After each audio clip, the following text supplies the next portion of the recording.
it was hard for you to find a place, and even for people who are supportive of diverse casting, they might not be necessarily right for a role. So you said, you know what, I'm going to take matters into my own hand. Yeah. So what did you do after you've made that statement and put it out in the universe? What did you do next? What did I do next? I got introduced to someone called Ed Smith. Mm-hmm. Ed Smith was the founder and director of a group in Buffalo, a black drama, the Buffalo Black Drama Workshop. Mm-hmm. And I got introduced to him through an organization I belong to, and they said, you should meet Ed Smith, you know, he has this theater, you know, you like theater, and I said, okay. So I met Ed, Mm-hmm. and he invited me to Buffalo, and he said, well, I've got this theater going, and you know, you should come. We're doing this, we're doing that. So I went to Buffalo, and met Ed, and saw his little workshop and everything, and saw some of his productions. Mm-hmm. And he became my mentor. He became the person to whom I would seek, you know, knowledge about theater. Yeah. And we began to talk and so on. And he says, you know what? I know George. He knew George Luscombe because actually there were productions that George would ask Ed to direct, Mm-hmm. you know, and he would come down from Buffalo and direct certain productions for him. Right, wow. So the connection was really enriched because he brought his own company down. We arranged that, okay, let's have a production and see if Toronto is ready for black professional theater. Mm-hmm. And he brought his production of Who's Got His Own, and the whole lock, stock, and barrel sets everything. Wow.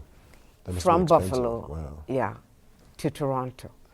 And I don't have a theater to accommodate him. It's my living room that has to be accommodate, like, say, maybe 17 people or something like this, you know. Wow.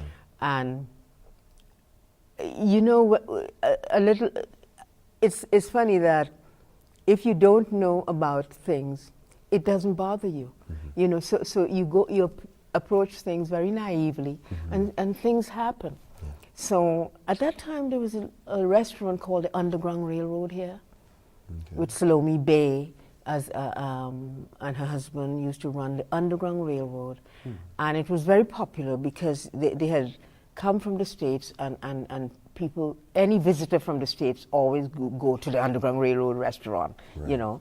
So they were known.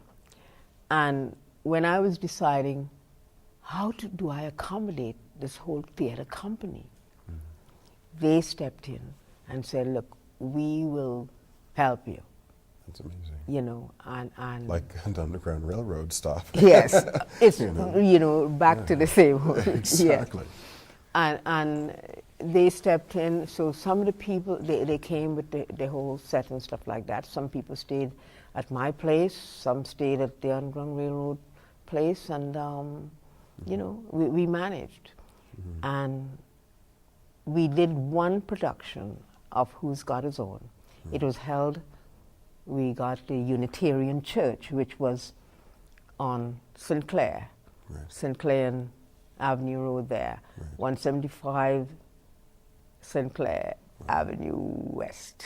Wow, very good. And we packed the house. There was not one seat empty. Mm-hmm. And how did that happen? We made some flyers. Right. I made these flyers in my living room Yeah.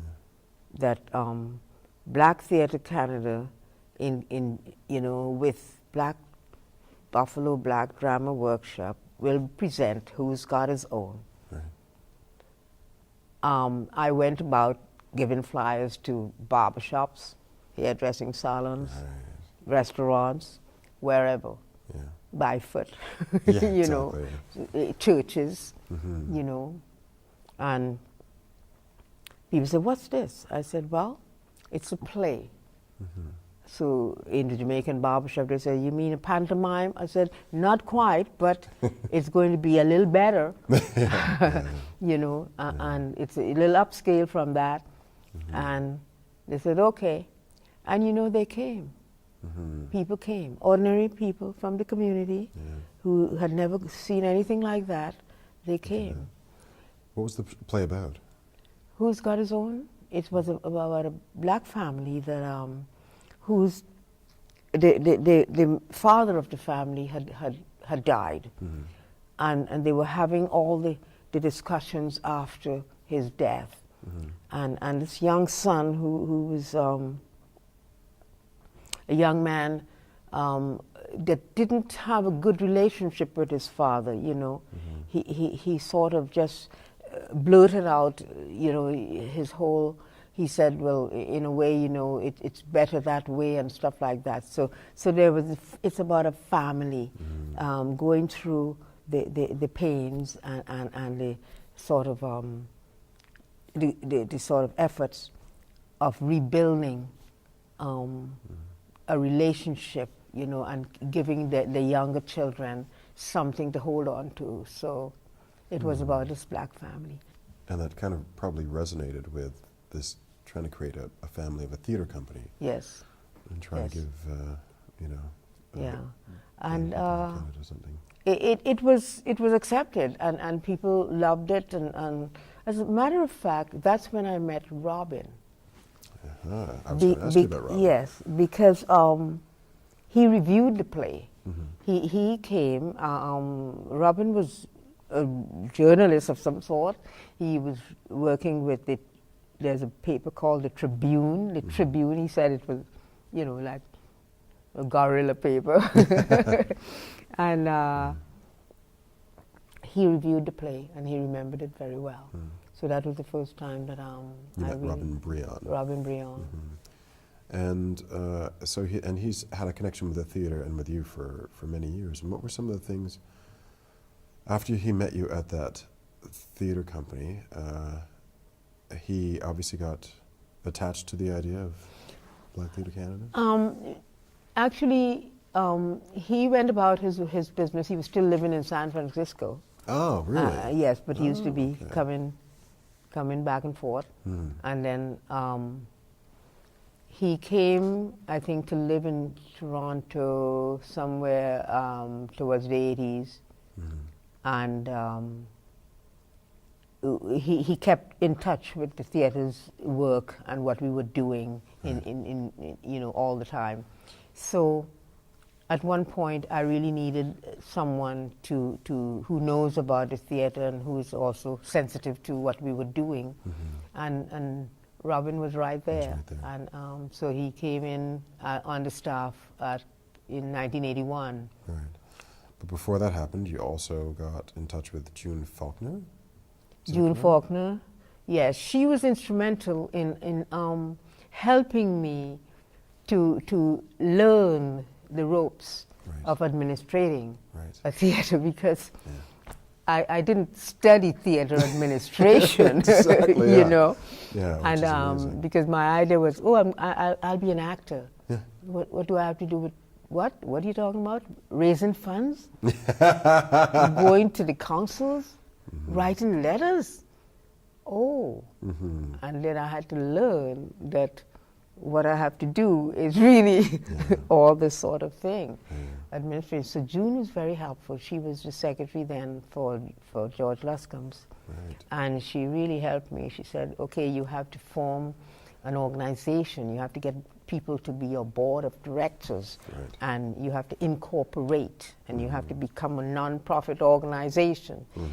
And you know, you have to do a lot of writing of letters to ask people to help you and to support you, and this, and it became a whole school again. You know, a complete education and a full-time job. Yeah, full-time job. Full-time jobs with wearing many hats. Now, I have here you had Austin Clark as a member of your board.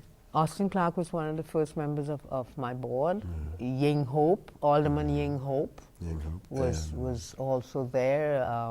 Frank Lee Beck, and other Len people. Gibson. Len Gibson, yes, bless his heart. Yeah. Tell me about these people. Tell me about Len. Len at that point had a dance school. Right. He was also always a dance teacher. Very lovely man. You know, sensitive to training young people. His whole heart was for teaching young people, you know, the art of dance, in all forms of dance. He taught, you know, I myself took some from him, you know, there was tap dancing, and then there was, you know, contemporary dance, and, you know, he taught it all. He was a very wonderful person, yeah. And Ying Hope, tell me about Alderman Ying Hope was then a councillor at the City Hall.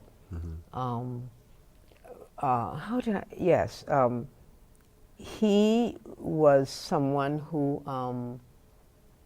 I think he was the councillor for our district where we were situated.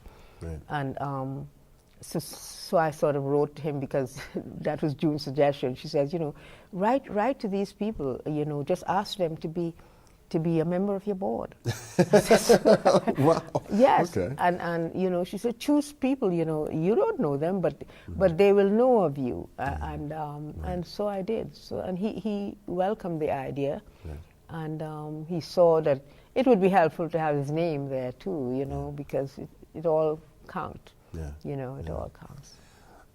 So you had some artists on your board, you had some choreographers, and you also had some people in the community to help out as well. Jeff Henry? Jeff Henry was also a man who founded a theater, a black theater, as well, a little bit after I did. He had come from Montreal and was then living in Toronto, and of course he's from Trinidad, so I know of Jeff from a long time. And so I just said, you know, I have to get in touch with Jeff and just, you know, consult with him as to what I'm doing, and we were doing the same thing in a way.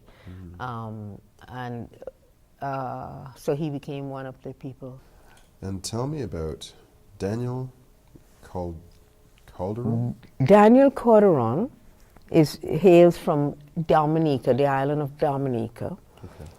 He was a person quite capable of public relations and in the artistic field. You know, he was a man that was very well versed in music, in Caribbean music. Like, he knows everything about reggae and stuff like that, and also theater, but on a community level. You know, he had worked extensively in Dominica in the arts.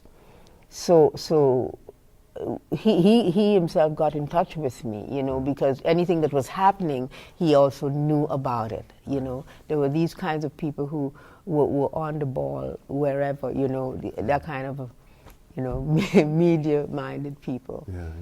And he came on board working with the theater at some point as well. You know, he was administrating, yes.